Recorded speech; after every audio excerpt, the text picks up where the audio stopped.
Kecha 15 yoshli bolani olib kelishuvdi tutqanoq xurujiga shikoyatda. Qachon boshlandi deb so'rasam, shu o'tgan yili velikdan yiqilib, velosipeddan yiqilib sudrab bo'lib qolgan dedi. Keyin E'ga tushirib qarasam, bolada juvenil mioclonic epilepsiyaga xos generalizovanniy o'choqlar chiqdi E'gida. Keyin yaxshilab surishtirsam, onasini gap bo'yicha o'tgan yil emas, 4 yil oldin bolada shunaqa kallasi ketib qolish, qisqa muddatli o'chish yoki silkanishlar bo'lib turgan edi. Biz e'tibor bermaganmiz degandek qildi. Demak, xuruj o'tgan yili velikdan yiqilib emas, 4 yil oldin уже boshlangan. Velikdan ham yiqilib tushib sudrab bo'lmagan, u sudragi bo'lib velosipeddan yiqilgan. Bola shu ketayotganda xuruj bo'lganda boshi ketib o'chgan, sudragi bo'lgan.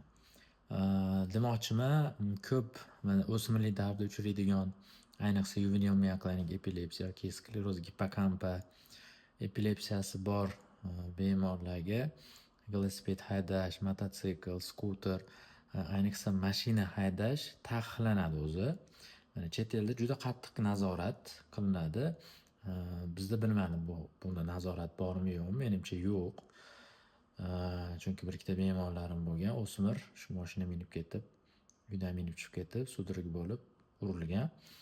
Bu juda xavfli. Yaqinda ham o'sha Yevropada o'qishda bo'lganimda shu masalani gaplashsam, bizada prava bermaydi dedi bunaqa bemorlarda, sudragisi bor bemorlarga qanaqa nazorat qiladi desam, единый sistema bor dedi. Shu prava olishda o'sha yerdan chiqib keladi. Bu bemor shunaqa nimada shifokorda nablюдация qilinadi, dori qabul qiladi. Xuruji bor degan. Bizda endi mana Dimet tizimi kirdi. Bu ham hali zo'r ishlab ketgan yo'q. Shuning uchun menimcha pravani любой odam olaveradi.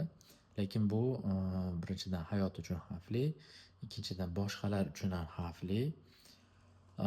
O'shaning uchun xuruj bor bemorlar maksimalniy nazoratda bo'lishi kerak. Shunaqa ekstremalniy tam yo'l bilan bog'liq bo'lgan transport vositalarini ishlatmaslik tavsiya qilinadi.